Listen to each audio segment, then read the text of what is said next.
You ask Tiger to calculate. This deals with linear inequalities with one unknown.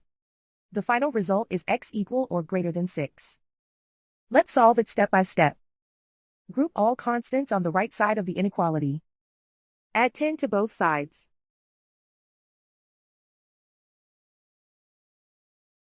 Simplify the arithmetic.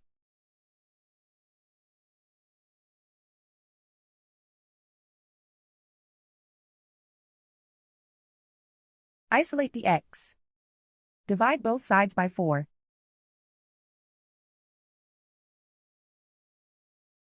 Simplify the fraction.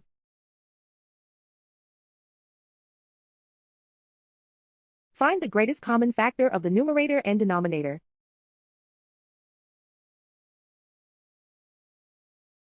Factor out and cancel the greatest common factor.